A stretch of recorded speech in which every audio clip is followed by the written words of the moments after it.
السلام علیکم ورحمۃ اللہ وبرکاتہ۔ کیا حال ہے سب کا؟ الحمدللہ، نحمده ونصلی علی رسولہ الکریم، اما بعد، فاعوذ باللہ من الشیطان الرجیم، بسم اللہ الرحمن الرحیم، رب اشرح لی صدری ویسر لی امری واحلل عقدۃ من لسانی یفقہوا قولی۔ اللہ سبحانہ وتعالیٰ نے ہمیں پیدا کیا اور ہمیں بتا دیا کہ یہ زندگی جو میں نے تمہیں دی ہے یہ اس لیے ہے کہ تمہارا امتحان لے کے دیکھا جائے کہ تم میں سے کون اچھے کام کرتا ہے، کس کا عمل اچھا ہے۔ تبارک الذی بیدہ الملک وہو علی کل شیء قدیر الذی خلق الموت والحیاۃ لیبلوکم ایکم احسن عملا۔ تو یہ جو ابتلاء ہے، یہ جو امتحان ہے، یہ جو آزمائش ہے، وہ ہم میں سے ہر ایک پر ہے، کسی نہ کسی شکل میں۔ کوئی ایک انسان بھی اس سے خالی نہیں۔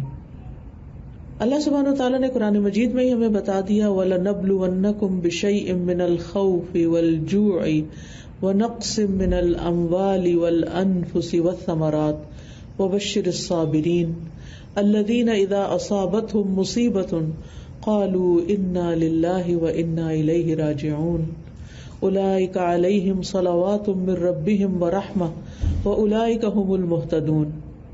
اور ہم تمہیں ضرور ضرور آزمائیں گے کسی نہ کسی چیز سے، خوف یا بھوک یا مالوں اور جانوں اور پھلوں کی کمی سے، اور صبر کرنے والوں کو بشارت دے دیجئے وہ کہ جب ان کو مصیبت آتی ہے تو وہ کہتے ہیں انا للہ و انا الیہ راجعون، بے شک ہم بھی اللہ کے ہیں اور اللہ ہی کی طرف واپس جانے والے ہیں۔ یعنی کوئی چیز ان کے ہاتھ سے جاتی ہے تو وہ فوراً یاد کرتے ہیں کہ چیز چلی گئی، ہم نے بھی تو جانا ہے، کسی نے بھی یہاں ہمیشہ نہیں رہنا۔ تو اللہ تعالیٰ ان کا دل تھام لیتا ہے۔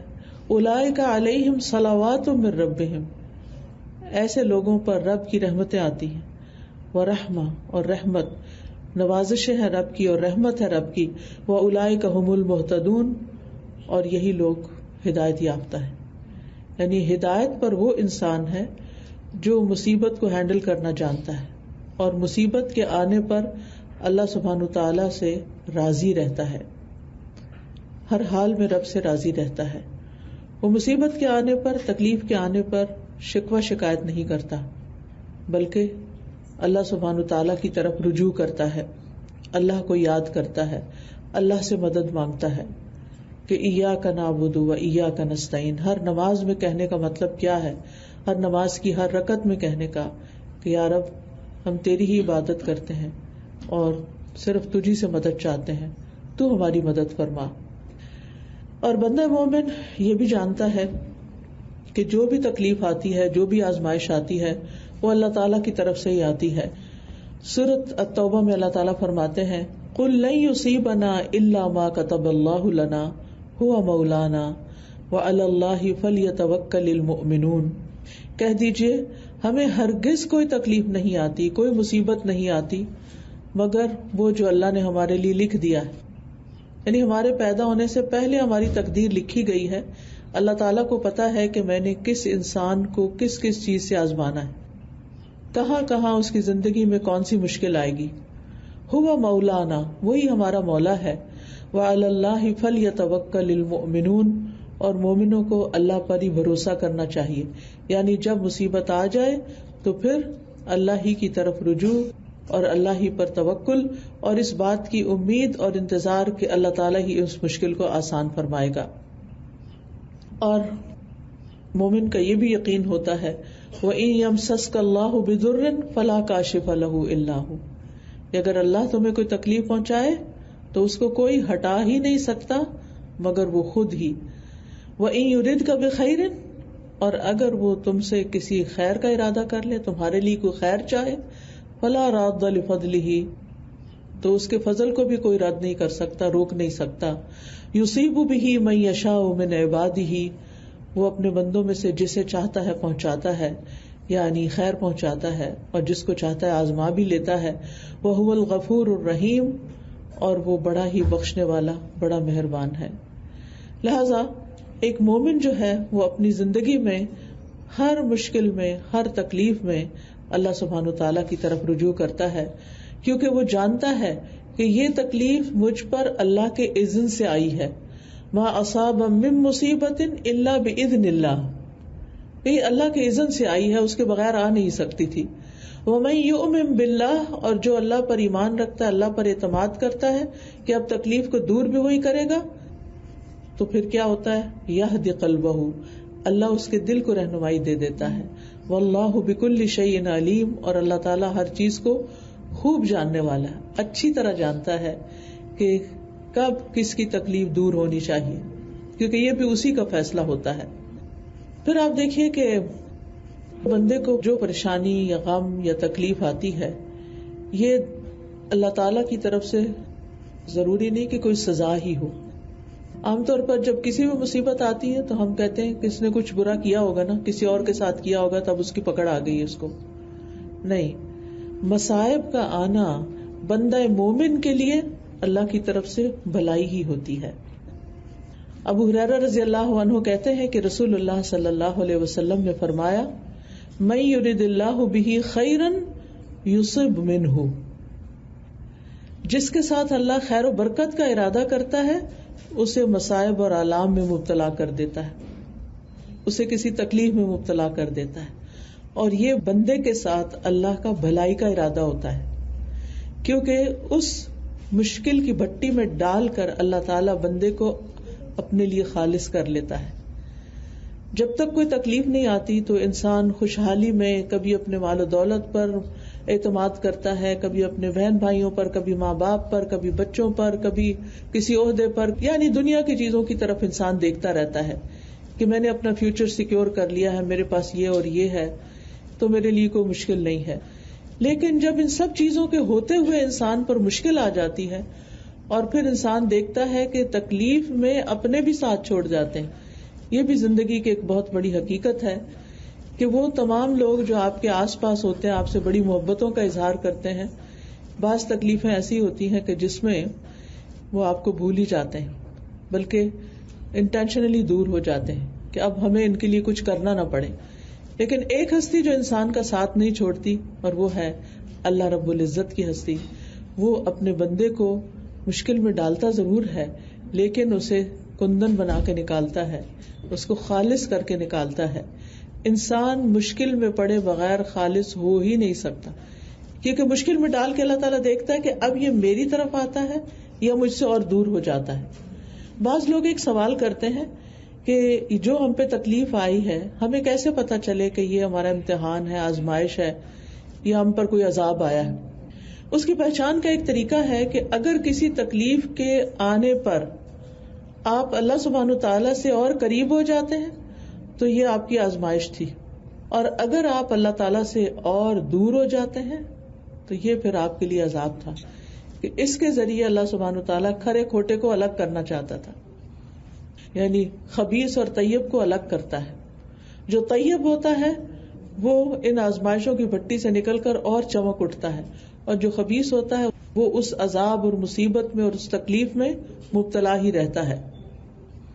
ابن عبد البر کہتے ہیں جس کے ساتھ اللہ بھلائی کا ارادہ رکھتا ہے، اللہ تعالیٰ اس کو کسی بیماری میں یا اولاد میں سے کسی کے مرنے کے ساتھ یا مال و دولت کے ضائع ہونے کے ساتھ آزمائش میں ڈالتا ہے. بظاہر تو یہ تکلیف نظر آتی ہے، لیکن اس کے ذریعے دراصل اللہ تعالیٰ انسان کے ساتھ بھلائی کا ارادہ کرتا ہے. کیا بھلائی؟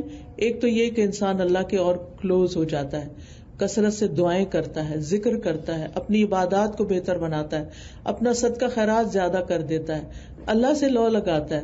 وہ جو اللہ تعالیٰ سے ایک ہمارا رسمی سا تعلق ہو جاتا ہے نا، وہ جو مشکل میں انسان پڑتا ہے تو وہ پردے سارے ہٹ جاتے ہیں، وہ سارے بیریئر ٹوٹ جاتے ہیں. پھر اللہ تعالیٰ کے ساتھ انسان کو ایک دل کا تعلق محسوس ہوتا ہے، اور پھر اس کے ساتھ ساتھ نیکیاں لکھی جاتی ہیں جس پر اس نے عمل نہیں کیا ہوتا، جو نیکیاں اس نے نہیں کی ہوتی، اور اس سے اللہ تعالیٰ ایسے گناہوں کو دور کر دیتا ہے، اس کو معاف کر دیتا ہے، اس کو بخش دیتا ہے جن گناہوں کا اس نے ارتکاب کیا ہوتا ہے. بعض اوقات اللہ سبحانہ تعالیٰ کے ہاں ایک بندے کا بڑا اونچا مقام ہوتا ہے، لیکن وہ اپنے اعمال سے وہاں تک پہنچ نہیں رہا ہوتا، تو اللہ تعالیٰ کسی مشکل میں ڈالتا ہے تاکہ بندہ اس ہائر رینک پر جا پہنچے.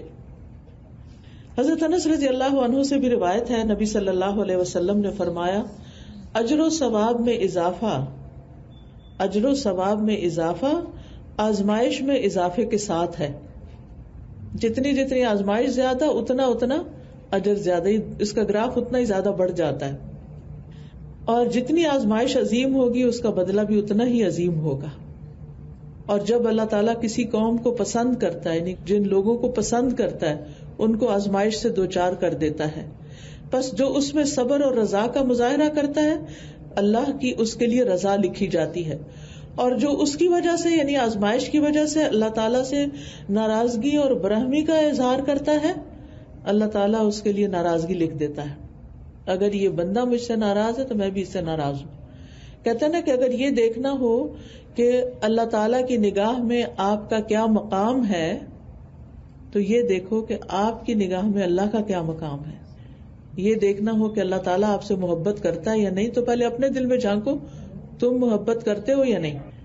کیونکہ اس میں آتا ہے یحبہم و یحبونہ، یحبہم و یحبونہ. یہ محبت ہمیشہ دو طرفہ معاملہ ہوتا ہے، کوئی بھی ریلیشن شپ ون سائیڈڈ نہیں ہوتا. یعنی اگر آپ اللہ سے محبت کرتے ہیں تو اللہ بھی آپ سے محبت کرتا ہے. تو اپنے دل کو ٹٹولنا چاہیے، اپنے اندر جھانکنا چاہیے کہ میرے دل میں اللہ کی کتنی محبت ہے. اور جب آزمائش آتی ہے تو اس وقت اور زیادہ امتحان ہو جاتا ہے محبت کا درجہ کتنا ہے. کیونکہ جب نعمتیں ملتی ہیں انسان شکر کرتا ہے تو وہ محبت بھی انسان کو کسی نہ کسی درجے میں محسوس ہوتی ہے. لیکن جب تکلیف آتی ہے تو اس تکلیف کے وقت پھر انسان کا حال اصل میں پہچاننے کے لائق ہوتا ہے کہ انسان دیکھے کہ وہ کہاں کھڑا ہے. پھر یہ بھی یاد رکھیے کہ آزمائش کچھ دینے کے لیے آتی ہے، لینے کے لیے نہیں آتی، دینے کے لیے آتی. کیونکہ جو اس کے ذریعے جاتا ہے اس سے زیادہ بہتر ملتا ہے انسان کو. ابو ہریرہ کہتے ہیں کہ رسول اللہ صلی اللہ علیہ وسلم نے فرمایا، مومن مرد اور مومن عورت کی جان، اولاد اور مال میں آزمائشیں آتی رہتی ہیں. یہ مومنوں کے لیے لکھ ہی دیا گیا. جو ایمان لائے گا اس کا امتحان ہوگا کہ یہ اپنے ایمان لانے میں کتنا سچا ہے. یہاں تک کہ جب وہ مرنے کے بعد اللہ سے ملاقات کرتے ہیں تو ان پر کوئی گناہ نہیں ہوتا، صاف ستھرے ہو کے اللہ کی ملاقات کے لیے کھڑے ہوں گے قیامت کے دن. آزمائشیں مانگنی نہیں چاہیے، لیکن اگر آزمائش آ جاتی ہے تو اس میں ناراض نہیں ہونا چاہیے اللہ تعالیٰ سے، بلکہ دل سے راضی رہنا چاہیے. اور بار بار اگر دل میں کوئی برا گمان آئے یا کوئی ایسی بات آئے تو بار بار کہنا چاہیے رضیت باللہ ربن، رضیت باللہ ربن، میں اپنے رب سے راضی ہوں، میں اللہ کے رب ہونے پہ راضی ہوں، مجھے کوئی شکوہ نہیں، مجھے کوئی ناراضگی نہیں، مجھے اللہ سبحانہ تعالیٰ سے کوئی بدگمانی نہیں، وہ تو میری دعائیں سنتا ہے. لم اکن بدعائک ربی شقیہ، میں اپنے رب سے دعا مانگ کر تو کبھی بدبخت ہوا ہی نہیں، ہمیشہ خیر ہی ملی ہے مجھے. یا تو دعا دنیا میں قبول ہو جائے گی یا پھر آخرت کے لیے ذخیرہ ہو جائے گی، تو خیر ہی خیر ہے. ابن تیمیہ رحمہ اللہ کہتے ہیں کہ جب آزمائش سخت ہو جائے تو یہ نیک مومن کے لیے اس کے درجات کی بلندی اور عظیم اجر کا سبب بن جاتی ہے، کیونکہ تکلیف میں تو مومن کے لیے خیر ہی خیر ہے.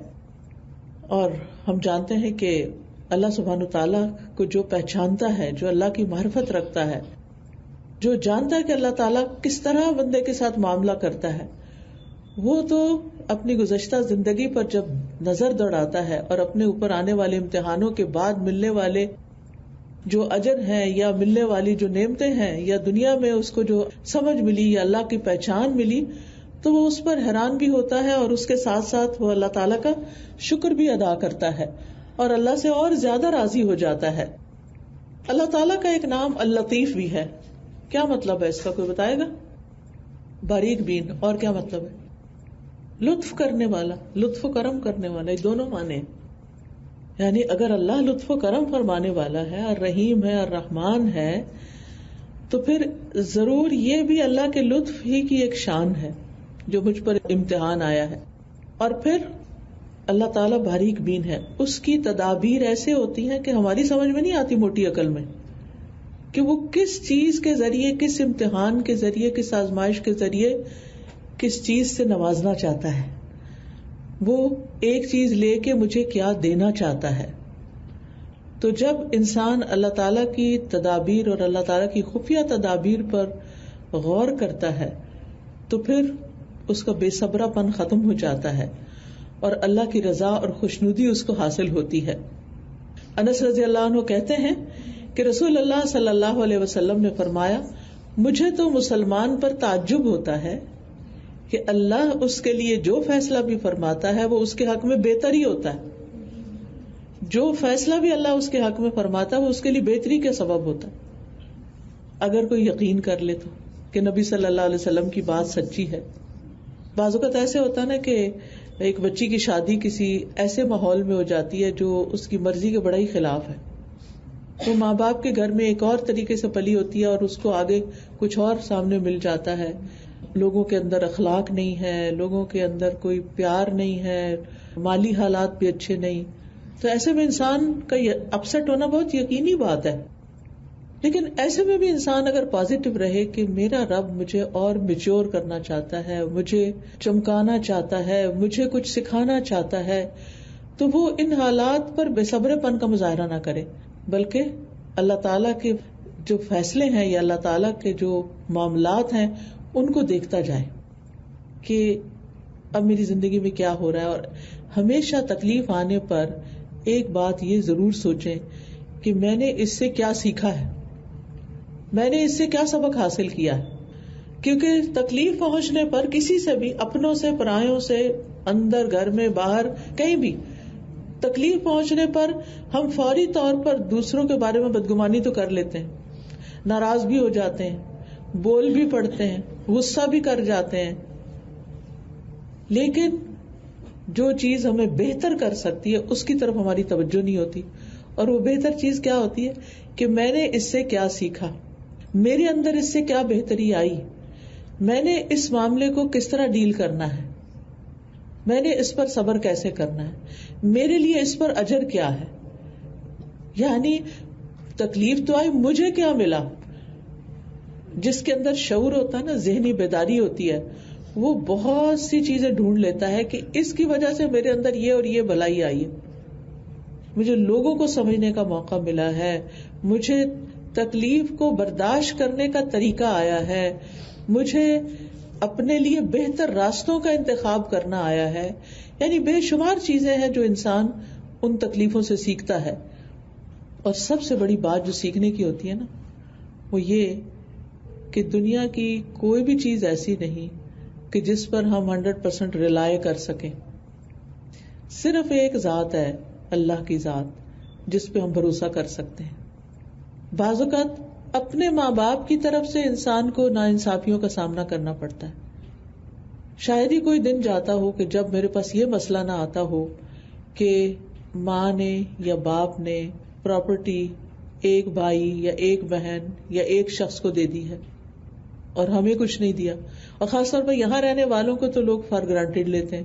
وہ سمجھتے ہیں کینیڈا میں رہ رہے ہیں, ان کے پاس تو سب کچھ ہے, انہیں کس چیز کی ضرورت ہے. یہاں پاکستان میں یا انڈیا میں جو بھائی رہتا ہے اس کے حالات خراب ہیں, لہٰذا جو بھی جائیداد ہم چھوڑ کے جا رہے ہیں انہیں کو دے دو. اور یہاں رہنے والوں کو کہتے ہیں تم خبردار جو نام بھی لو, تمہارا کوئی حصہ نہیں, تم نے کیا کرنا ہے. فار گرانٹیڈ, خود سے فیصلہ کر لیتے ہیں. اور یہ نہیں پتا کہ یہاں کے حالات کتنے مشکل ہیں, یہاں کن کن مشکلات سے بچے گزر رہے ہیں.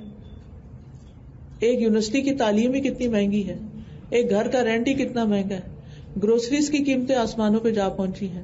تو یہ کیسے آپ اتنی دور بیٹھ کے فیصلہ کر لیا کہ آپ کو کچھ بھی نہیں چاہیے. یا وہاں بیٹھے لوگ جو یہ سمجھتے ہیں کہ بس ایک دفعہ ہم یہاں سے نکل جائیں گے تو ہماری زندگی جنت بن جائے گی. دنیا میں جنت ہے ہی کوئی نہیں, ہر جگہ کے اپنے مسائل ہیں. کرنے کا کام یہ ہے کہ ہمیں جو اللہ تعالیٰ جیسے حکم دیتے ہیں نا ویسے کرتے جائیں, کیونکہ ہمارے آرام اور عیش و عشرت کی جگہ تو دراصل جنت ہی ہے. خوشیاں صرف وہی ہیں. یہاں پر ہر خوشی کے ساتھ کوئی نہ کوئی آزمائش لگی ہوئی ہے, پھول کے ساتھ کانٹا ہے. کوئی خوشی, کوئی نعمت تکلیف سے خالی نہیں, ہر چیز کے ساتھ کچھ نہ کچھ لگا ہو. تو یہ دنیا پیور ہے ہی نہیں. اور آزمائشیں آنے پر یہ بات انسان کو سمجھ آتی ہے کہ یہ دنیا پیور نہیں ہے, اصل چیز تو آخرت ہے. اب کرنے کا کام کیا ہے, ہمیں کیا کرنا چاہیے. زندگی کیسے گزارنی چاہیے. سب سے پہلی چیز اللہ تعالیٰ کے ساتھ مخلص ہونا چاہیے، سنسیئر ہونا چاہیے، سچا ہونا چاہیے. ابن حجر کہتے ہیں جو بندہ اللہ تعالیٰ کے ساتھ اخلاص اور سچائی کا مظاہرہ کرتا ہے، دنیا کے فتنے اس کو کوئی نقصان نہیں پہنچا سکتے، نہ ہی اس کا کچھ بگاڑ سکتے ہیں. حافظ ابن حجر کون ہے؟ وہ صحیح بخاری کی جو سب سے بڑی شرح ہے نا، فتح الباری، اس کے مؤلف ہیں. وہ لکھی ہے انہوں نے، کئی والیوم میں ہے. وہ کہتے ہیں جو بندہ اللہ تعالی کے ساتھ اخلاص کا اور سچائی کا مظاہرہ کرتا ہے، سچا ہوتا ہے اللہ کے ساتھ، دنیا کے فتنے اس کو کوئی نقصان نہیں دے سکتے، اس کا کچھ بھی نہیں بگاڑ سکتے. کیونکہ جو ہی کوئی تکلیف آئے گی، کوئی فتنہ آئے گا، وہ اللہ کی طرف رجوع کرے گا. کل سے اسکول کھول رہے ہیں، ماں باپ پریشان ہیں، بچے اسکول جائیں گے، پتہ نہیں کیا سیکھ کے آئیں گے، کیا کیا نئی باتیں سیکھیں گے، کیسے بچائیں، کیا کریں. اس ایک جملے میں سارے مسئلے کا حل ہے. اپنے بچوں کے اندر ایمان پیدا کریں، ایمان کی تجدید کریں، ان کے دلوں میں اللہ کی محبت کا بیج ڈالیں، ان کے اندر اللہ پہ توکل ڈالیں، ان کے اندر اللہ کی عظمت کا احساس ڈالیں، ان کے اندر اللہ کی پہچان کا سبق ڈالیں.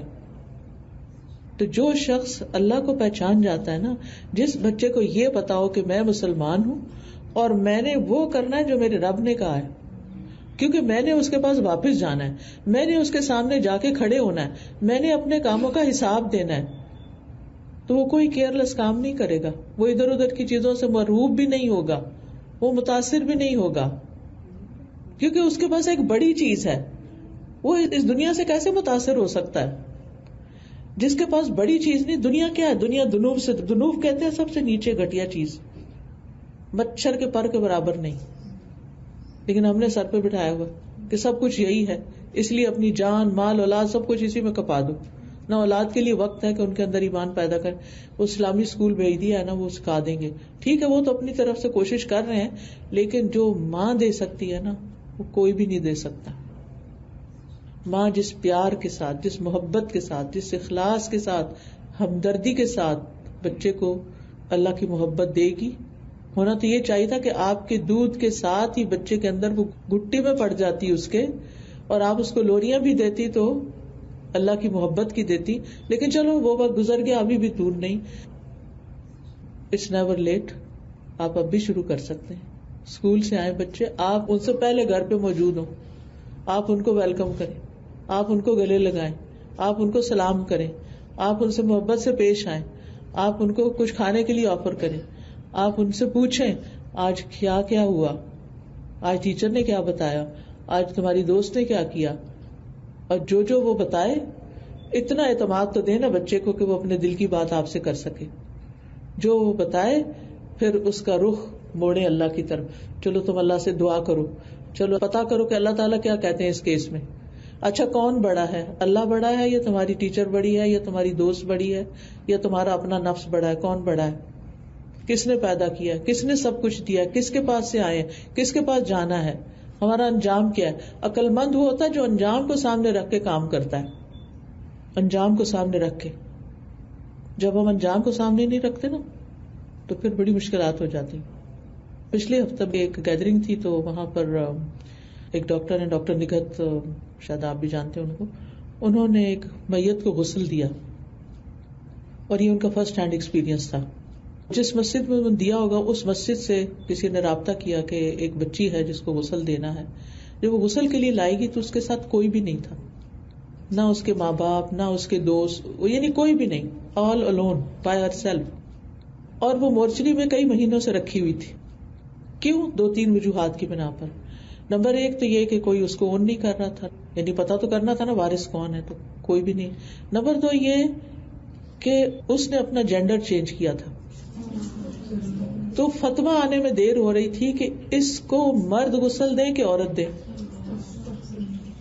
پھر یہ کہ مسلم ہے یا نہیں، تو نام سے پتا کیا گیا، اس کے نام سے پتا کیا گیا کہ اس کی جو اوریجنل جینڈر تھی وہ فیمیل تھی اور یہ مسلمان تھی، لہذا مسجد والے غسل دیں گے اور مسلمانوں کے قبرستان میں دفن ہوگی اور عورتیں غسل دیں گی. یہ فتویٰ آیا، پھر اس کو غسل دیا گیا. پھر غسل دیا گیا، اور جب غسل انہوں نے دیا، ویسے تو کسی میت کا کچھ بھی نہیں بتانا چاہیے، لیکن صرف اس لیے کہ سبق حاصل ہو کہ ہم کدھر کو جا رہے ہیں. اس کے جسم پر سرجریز کے اتنے یعنی نشان تھے، اور ظاہر ہے کہ جب جینڈر چینج ہوتا ہے تو کوئی ایزی تو نہیں ہے نا. آپ کو اللہ نے لڑکی پیدا کیا ہے، آپ محسوس کر رہے ہیں کہ آپ لڑکا ہیں، ٹھیک ہے، شیطان ایسے وسوسے ڈال سکتا ہے. یعنی اللہ نے اگر ہمیں سیو کیا ہے تو کچھ لوگ اس آزمائش میں مبتلا ہیں، اور یہ ایک ان کا جینوئن پرابلم ہو سکتا ہے، اس سے ڈینائی نہیں کر سکتے. لیکن اگر کسی کے ساتھ یہ مسئلہ ہو گیا ہے، اور آپ دیکھیں کہ ہمارے کلچر میں بھی پیچھے بھی بیک کو ہم دیکھیں، ایسے میرا پتر ہے، لڑکیوں کو کیا کہہ کے پتر بنایا ہوا ہے. اور ہم بچپن میں چھوٹے ہوتے تھے تو ایک لڑکی جو تھی وہ ہمیشہ لڑکوں والے کپڑے پہنتی تھی، چھوٹے سے تھے، ہم پرائمری اسکول میں تھے، اور وہ میں کھاتا ہوں، میں پیتا ہوں، میں کرتا ہوں. اچھا پچھلے دنوں ایک خاتون آئی تو وہ میرے سے تھوڑی سی ایج کم و بیش ہوگی، تو وہ ہر چیز میں کہ میں کرتا ہوں. تو میں نے کہا پتہ نہیں کیا وجہ ہے، بھول جاتی ہیں یا ان کو اردو نہیں آتی، لیکن اردو اوریجن ہے تو اردو کیسے نہیں آتی، اردو باقی ٹھیک تھی. تو پھر مجھے خیال آیا کہ ان بچی کے ساتھ بھی مجھے لگتا ہے کہ ان کا کوئی بھائی شاید نہیں تھا، تو ماں باپ نے ایک بچی کو بیٹا بنا کے اس کی بولی بھی بیٹوں والی کر دی ہوگی. میں ایک حسن ظن گمان کر رہی تھی ایسا، چونکہ میں دیکھ چکی تھی بچپن میں. تو ایسی چیزیں ہو سکتی ہیں معاشرے کے اندر، لیکن آپ دیکھیے کہ ہم نے الٹیمیٹلی کہاں جانا ہے. اپنے بچوں کو بتائیں نا کہ الٹیمیٹلی کدھر جانا ہے. اللہ نے پیدا کیا ایک خاص جنس میں، ہم اللہ سے راضی نہیں ہوئے، ہم نے اس کو بدلنے کی کوشش کی، نتیجہ کیا ہوا؟ نہ ہم وہ رہے نہ ہم وہ رہے. اب اللہ کے پاس جا کے کس حیثیت میں ملیں گے کہ ہو ایم آئی، وہ جو آپ نے مجھے پیدا کیا تھا یا وہ جو میں بن گئی تھی. تو اس میں آپ دیکھیے کہ بچوں کو صرف یہ نہیں کہ یہ ٹھیک ہے، یہ غلط ہے، وہ صحیح ہے، وہ فلاں ہے، وہ فلاں، یہ نہیں، اوپر کی باتیں نہیں کریں، بنیاد سے کہ دیکھو ہمارا خالق کون. یہ جو میرا جسم ہے جو بھی، یہ میں نے خود تو نہیں بنایا نا، میں نے تو نہیں بنایا، یہ تو اللہ نے بنایا. مسلمان ہونے کی حیثیت سے اتنا تو ہمارا ایمان ہے، یہ اللہ نے بنایا. اور پھر اللہ سبحانہ وتعالیٰ نے ہمیں ایک خاص مقصد کے لیے پیدا کیا. پھر پیچھے شیطان لگ گیا، اس نے ہمارے دلوں میں وسوسے ڈالے، اس نے ہمارے الٹی پٹیاں پڑھائی، اور پھر ہم اس کے پیچھے لگ گئے. تو ہم نے جانا اللہ کے پاس ہے. جو بھی تم نے ڈیسیژن لینا اپنی زندگی کے بارے میں. بعض بچیاں ہوتی ہیں وہ کہتے ہیں میں نے گھر چھوڑ دینا، میں نے نہیں رہنا ماں باپ کے ساتھ. ٹھیک ہے بیٹا، تم نے گھر چھوڑنا نا، چھوڑ دو، جاؤ. بس یہ یاد رکھنا کہ واپسی اللہ ہی کی طرف ہے.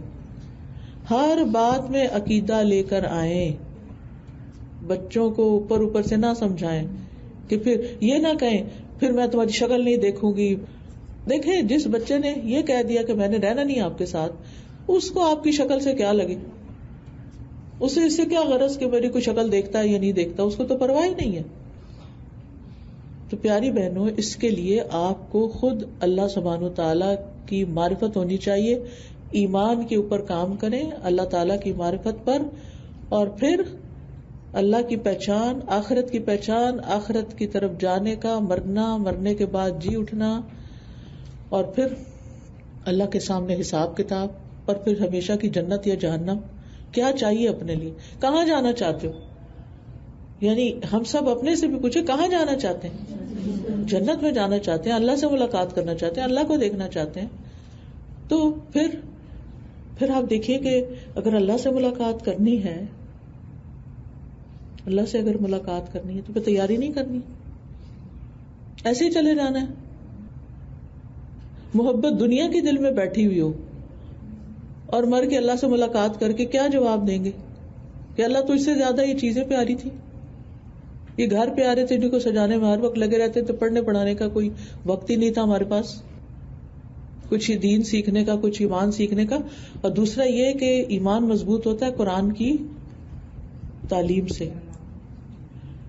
آپ دنیا میں اگر مثلاً کوئی ایک بلینئر بھی ہو نا، اور وہ ہر جگہ اسلام کے پوسٹر لگوا دے، اس سے اسلام نہیں پھیلنے والا، اس سے لوگوں کے اخلاق میں چینج نہیں آنے والا. طرح طرح کے رنگین فلائر بنا کے، پوسٹر بنا کے آپ لوگوں کو دیں، لگائیں، وہاں لگا دیں. کس کے گھر میں کوئی قرآنی آیتیں نہیں لگی ہوئی؟ کوئی ہے آپ میں سے ایسا؟ ہر مسلمان کے گھر میں یا آیت الکرسی لگی ہوتی ہے، یا پھر اسی طرح کوئی نہ کوئی آیتیں لگی ہوتی ہیں، کیلی گرافی لگی ہوتی ہے.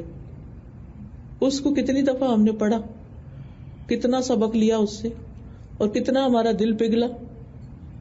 تبدیلی آتی ہے تعلیم سے، تربیت سے. تو بہت ضروری ہے کہ ہم وقت نکالیں، چاہے ہفتے میں 1 دن، 2 دن، 3 دن، جو اللہ توفیق دے. عمر کے جس بھی حصے میں ہے اپنے آپ کو قرآن سے جوڑ لیں. جب آپ کو تازہ پانی ملے گا نا تو آپ کو بچوں کو سیراب کرنا بھی آسان ہوگا، ان کو بھی پلا سکیں گے. جب آپ کا اپنا اندر خالی ہے تو بچوں کو کیا دینا ہے؟ تو اخلاص اور سچائی ہوگی نا، فتنے نقصان نہیں دیں گے. یہ یاد رکھیں، پریشان ہونے کی ضرورت نہیں ہے. اسی ماحول میں سے ہیرے نکلیں گے.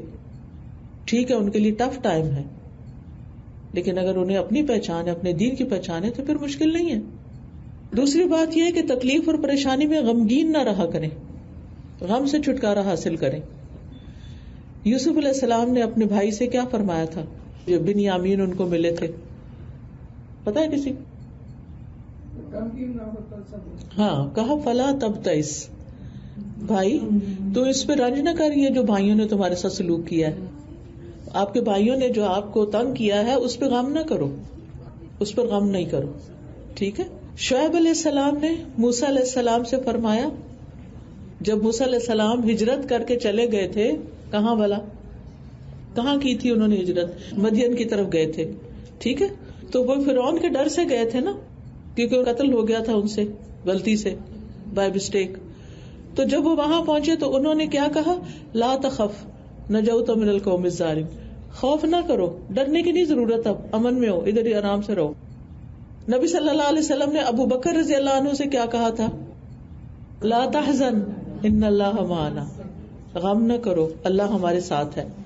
لہذا خوف، بے قراری کی گھڑیوں میں دل کے اندر سکون لائیں، اچھی توقع رکھیں، اور نبی صلی اللہ علیہ وسلم کا فرمان یاد رکھیں، مجھے اچھی فعل پسند ہے، یعنی کوئی کلمہ خیر یا اچھی بات کسی سے سنی جائے، اچھی بات، غم نہیں کریں، اس میں بھی خیر ہے. ایک جملہ ہمیشہ یاد رکھے، اس میں بھی خیر ہے.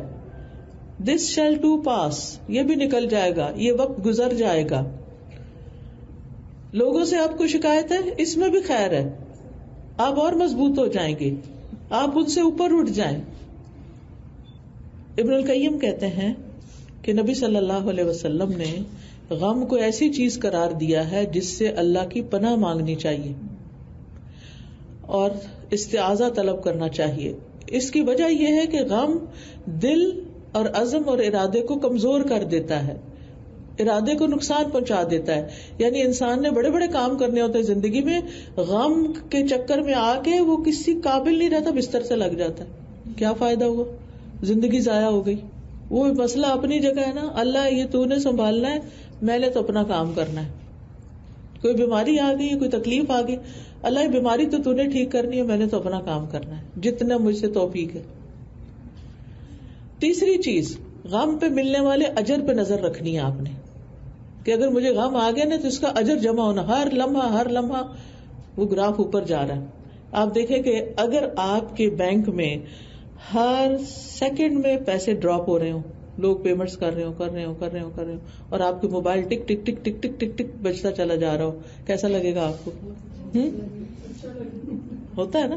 یعنی بعض اوقات وہ بینک آپ کو ساتھ ساتھ بتا رہا ہوتا ہے کہ اتنے پیسے، ایسے لگتا ہے بارش کی طرح برس رہا ہے نا. کسی نے اپنا تجربہ مجھ سے شیئر کیا کہ ہمارے حالات بڑے مشکل تھے، پھر کچھ کام ہوئے، پھر انہیں ایک پروجیکٹ مل گیا، اور وہ کہتی ہے کہ جو ہی پروجیکٹ ملا تو ہمارا فون کسی وقت بند ہی نہیں ہوتا تھا، مسلسل اس میں نوٹیفیکیشن آتے تھے اور گراف بڑھتا ہی جاتا تھا. تو جو ہی کوئی تکلیف آتی ہے، کوئی بیماری آتی ہے، کوئی پریشانی آتی ہے، آپ سمجھے کہ وہ بینک گراف اوپر جا رہا ہے. اب وہ نیکیاں آنے شروع ہو گئی، آ رہی ہیں. جو وقت اس وقت آپ کے پاس ہوگا اس میں آپ اطمینان سکون سے اپنا وقت گزاریں گے. رسول اللہ صلی اللہ علیہ وسلم نے فرمایا مسلمان پر کوئی مصیبت، بیماری، رنج و غم یا تکلیف ایسی نہیں آتی یہاں تک کہ اگر کانٹا بھی چبھتا ہے تو اللہ اس کے بدلے اس کے گناہ دور کر دیتا ہے. ابن حجر کہتے ہیں اس میں بہت بڑی بشارت ہے کیونکہ بیماریاں، تکلیفیں، درد جسمانی ہو یا قلبی یہ گناہوں کا کفارہ بن جاتی ہیں جن پر بھی یہ مصیبتیں واقع ہوتی ہیں. سفیان ثوری کہتے ہیں کہ قیامت کے دن مومن اپنے نامہ اعمال میں جو زیادہ نیکیاں پائے گا وہ پریشانی اور غم ہوں گے، تکلیفیں ہوں گی. اب مثلا کسی کو ڈائبٹیز ہو جاتی، سارے وقت کا جھنجٹ آ گیا نا، کسی کا بی پی ہائی ہونا شروع ہو گیا، کسی کا کولیسٹرول بڑھ گیا، سارا وقت غم لگا ہوا. بچے نے کچھ گڑبڑ کر دی، سارا وقت غم لگا ہوا. کوئی نقصان ہو گیا، غم لگا ہوا، غم غم غم غم. یہ کیا ہو رہا ہے؟ نیکیوں کی ایکومولیشن ہو رہی ہے، بڑھ رہے ہیں بڑھ رہے ہیں بڑھ رہے ہیں. چوتھی چیز، حالات سے کبھی مایوس نہیں ہونا. وَمَن يَقْنَطُ مِن رَحْمَتِ رَبِّهِ إِلَّا الضَّالُّونَ، اور گمراہوں کے سوا اپنے رب کی رحمت سے کون نا امید ہوتا ہے. بغوی کہتے ہیں اللہ کی رحمت سے مایوس ہونا مومن کی صفت کے خلاف ہے، کیونکہ جب مومن کو نعمت ملتی ہے تو وہ اللہ کا شکر کرتا ہے اور سختی میں اپنے رب سے امید رکھتا ہے. اور حالات بدلنے میں بعض اوقات ایک لمحہ لگتا ہے، بلنک آف این آئی، سب کچھ چینج ہو جاتا ہے. کیونکہ مومن کا دل جو ہے وہ زندہ ہوتا ہے، اور دل کا تبدیل ہونا حالات کا تبدیل ہونا ہے. دنیا میں چیزیں ویسے ہی رہتی ہیں، آپ کس طرح سوچتے ہیں یہ میٹر کرتا ہے. آپ پر امید رہتے ہیں، یعنی آپ سارے ماحول کو نہیں بدل سکتے، آپ سب لوگوں کو نہیں بدل سکتے، لیکن آپ اپنی سوچ بدل سکتے ہیں، اپنا لینس چینج کر لیں. جب آپ کا لینس چینج ہوگا تو ہر چیز مختلف نظر آئے گی. اگر آپ نے کلرڈ اینک لگائی بھی ہے تو آپ کو ہر چیز پر بادلوں میں گری نظر آئے گی، سورج نکلا ہی نہیں ہوگا. پانچویں چیز، اللہ کی ذات پہ یقین رکھیں. یہ ایک انمول نعمت ہے. ایسا یقین جیسے موسیٰ علیہ السلام کا تھا جب انہوں نے دیکھا کہ ان کے آگے دریا ہے اور ان کے پیچھے فرعون ہے. ان کی قوم کے لوگ ان سے کہتے ہیں انا لمدرکون قال کلا ان معی ربی سیہدین. موسیٰ علیہ السلام کے جو لوگ تھے بنی اسرائیل، وہ کہنے لگے اب تو پکڑے گئے، ابھی وہ پیچھے فرعون آ رہا، آگے سمندر، ہم کدھر جائیں گے. انہوں نے کہا ہرگز نہیں، میرا رب میرے ساتھ ہے، وہ ضرور مجھے راہ دکھائے گا. اور اللہ نے راہ دکھا دیا، سمندر کے اندر رستہ بنا دیا. تو اللہ تعالیٰ ہمیں بھی ویسا ہی یقین دے دے کہ مشکلوں میں سے اللہ ہی نکال دے گا. اللہ کے رسول صلی اللہ علیہ وسلم ہجرت کے سفر میں ابو بکر ساتھ ہیں، غار میں چھپے ہوئے ہیں. حضرت ابو بکر گھبرا رہے ہیں کہ دشمن سر پہ پہنچ گیا ہے. وہ کہتے ہیں اللہ کے رسول اگر ان میں سے کسی نے اپنے پیروں کی طرف نظر کی تو ہمیں نیچے دیکھ لے گا. آپ نے فرمایا ابو بکر تمہارا ان دو کے بارے میں کیا گمان ہے جن کے ساتھ تیسرا اللہ ہے؟ ہم اکیلے تھوڑی ہیں یہاں. لا تحزن ان اللہ معنا. نمبر 6، اس بات پہ یقین رکھے کہ یہ غم ہمیشہ رہنے والا نہیں ہے. یہ غم ہمیشہ رہنے والا نہیں ہے، مصیبت ہمیشہ نہیں رہتی. ابن قیم کہتے ہیں وہ مصیبت جو اتنی شدید ہو کہ اس میں بندے کی خیر کا کوئی پہلو نظر نہ آتا ہو، سراسر سنگین مصیبت ہو، چاہے اس کا زمانہ کتنا ہی لمبا ہو، ہمیشہ نہیں رہتی، ختم ہو جاتی، یا انسان ہی ختم ہو جاتا ہے. تو مصیبت کے جانے کا انتظار کرنا بھی عبادت ہے. اس میں بندہ عبادت کی حالت میں ہوتا ہے، کیونکہ اس سے اللہ کے بارے میں انسان جب اچھا گمان رکھتا ہے تو جب سوچ ہماری بدلتی ہے نا تو ہمارے جسم کے کیمیکلز بھی بدلنے لگتے ہیں، اس میں بھی چینج آ جاتا ہے، اور ہمارا دل اچھا ہونے لگتا ہے، ہمارا خون صاف ہونے لگتا ہے. اور سٹریس جو ہے وہ خون میں ٹاکسنز پیدا کرتا ہے اور دل کو گھبراہٹ کا شکار کرتا ہے. حدیث میں آتا ہے وَأَنَّ النَّصْرَ مَعَ الصَّبْرِ وَأَنَّ الْفَرَجَ مَعَ الْكَرْبِ وَأَنَّ مَعَ الْعُسْرِ يُسْرًا. بے شک مدد صبر کے ساتھ ہے، کشادگی تنگی کے ساتھ ہے، آسانی سختی کے ساتھ ہے. کیونکہ جب بندہ مصیبت کے چھٹ جانے کا منتظر ہوتا ہے تو اس کے لیے صبر کرنا آسان ہوتا ہے، کیونکہ وہ امید رکھتا ہے، آرزو رکھتا ہے کہ ایک دن یہ مصیبتیں ٹل جائیں گی، وہ جانے کا انتظار کرتا رہتا ہے. 7ویں بات کہ دنیا کی ہر مصیبت حل کی ہے آخرت کے مقابلے میں، ہر مصیبت حل کی ہے. اور سب سے بڑی مصیبت دین کا نقصان ہے. اگر کسی کا دین چلا جائے، ایمان چلا جائے، اس کے نیک اعمال ضائع ہو جائیں، یہ سب سے بڑا نقصان ہے. مصیبت یہ ہے کہ ہم اپنے آپ پہ دیکھیں کہ کتنے دن ہو گئے کہ میں نے خشوع سے نماز نہیں پڑھی، قرآن اطمینان سے نہیں پڑھا، دعائیں سکون سے نہیں پڑھی، حضور قلب سے نہیں پڑھی، نماز کے وقت کی پابندی نہیں کی، سنت کے مطابق نماز نہیں پڑھی. یہ ہے نقصان کی چیزیں جس پہ غمگین ہونا چاہیے. 8ویں چیز ہے کہ اپنے گناہوں پہ رونا چاہیے، استغفار کرنی چاہیے. ایک دن میں انسان کو کتنی دفعہ استغفار کرنی چاہیے؟ نبی صلی اللہ علیہ وسلم کتنی دفعہ کرتے تھے؟ 100 دفعہ. آپ نے فرمایا میرے دل پہ بھی غبار سا چھا جاتا ہے. یہ اللہ کے رسول ہیں تو پھر ہمارے دلوں کا کیا حال ہوگا؟ ان پہ تو بادل چھائے ہوئے ہیں. میں اس کیفیت کے ازالے کے لیے دن میں 100 بار اللہ سے استغفار کرتا ہوں.